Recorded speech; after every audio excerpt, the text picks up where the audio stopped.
You've got that nasty squeal when you apply the brake pedal, or maybe you've got that strange vibration up in the front end when you apply the brakes, or maybe the vehicle's pulling left or right when you apply brakes. In any of those scenarios, you've got to change discs or rotors or both. This job is much easier than you think, I promise. We're going to prove that to you today. We're going to help you wrench up and tackle a disc brake job.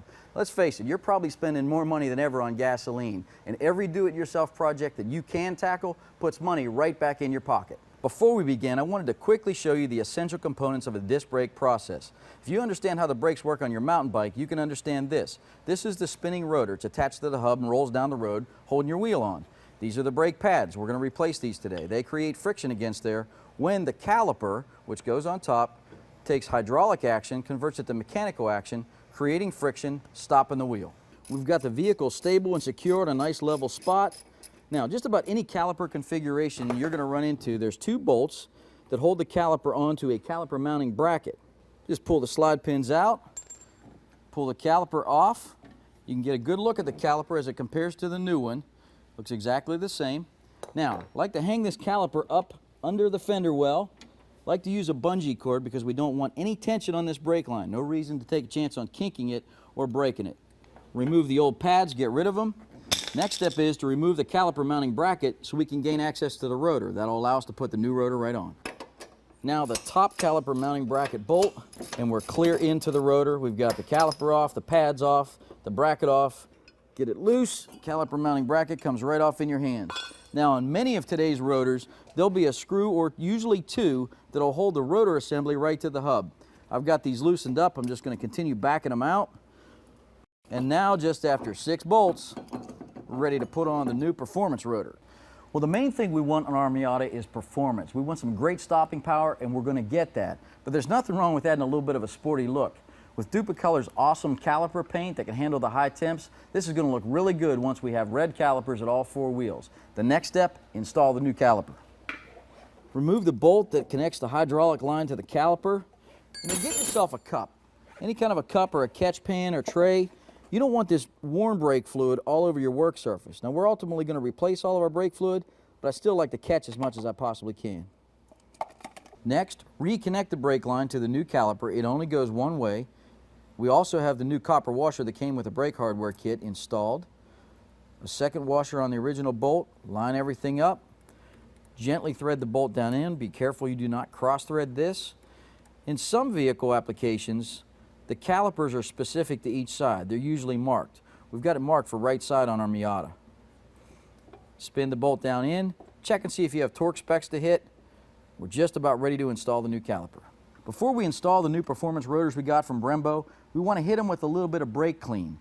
This is going to remove any of the packaging oils that would still be on the rotor that could potentially contaminate the pads. Wipe down the back and slide it right on. Next, we reinstall the caliper mounting bracket. Here's a tip for you. Take one of your lug nuts and reinstall it on any one of the studs. It holds the rotor true and straight, making it much easier to reinstall the new pads. It's one less thing to wrestle with. Now, we've got our new pads. The shims are included on them. They're great pads. You want to make sure you install the spring clips. These are new ones that came with our brake hardware kit, but if you're not replacing them, be sure to reinstall them. They only go in one way. And these guys keep the pads from rattling around in there and squealing on you. The pad only goes in one way. Seat the tab down into the bottom. With a liberal amount of silicone on your new slide pins / bolts, reinstall the top of the caliper. I like to get the weight suspended so there's no chance in damaging that brake line now. And then we'll reinstall the lower one. We finished up the driver's side front. Now we've moved to the back of the vehicle where it's still not too bad of a job, but things are a little bit different due to the emergency brake cable connections. Just like on the front, there's 2 caliper mounting bracket bolts. Got both of them out now. The rear caliper slides right off. And same thing, I don't want to have too much tension on the brake line, so I'm going to use a bungee cord to hold it. But I just wanted to show you to take good note of the emergency brake cable, how it connects, very simple connection. 2 bolts to loosen up, and we can transfer that over to the new caliper. Not hard to do. You just need to back off this nut, take the tension off, take the cam out of the horseshoe clip. That's removed. We'll still take off the brake line and transfer everything over. Next, we take off the brake line mounting bolt, just about ready to swap out calipers. There's a couple of things I'm really excited about on the back half of this Miata brake job. First, these powder-coated red calipers we got. They're going to hold up in the toughest of conditions. And I specifically didn't get calipers that were preloaded. I wanted to choose my own brake pads. This car's going to see some performance. I chose the Wagner pads, the thermoquiets that they've got out now. These are outstanding pads, tremendous friction, and I love this. They don't require shims or any type of lubrication when you install them. Very easy to work with. All we have to do now, transfer the emergency brake cable bracket from the old caliper over to the new one.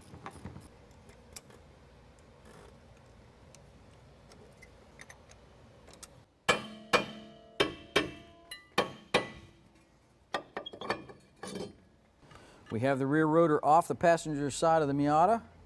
I'm checking it for thickness all the way around using a micrometer. You want to check it at least 3 places. First 2 are good. And we are definitely within spec all the way around. No need to replace this rotor at this time. We are going to use a brake hub cleaning kit though and get it cleaned up and looking good. I've got the inboard Wagner thermoquiet pad already in place. Install the outboard one. And now space them apart. In one smooth motion, slide it right down onto the rotor.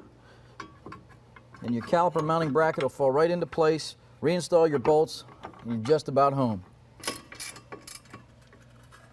And finally, reinstall the brake line. Be sure you use the new copper washers that come with your kit.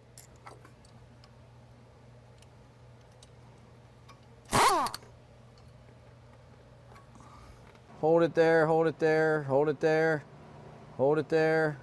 Good, no drips. After I get done bleeding the brakes, I like to take a fresh white cloth and put it under every corner and check for drips. We look like we're in good shape.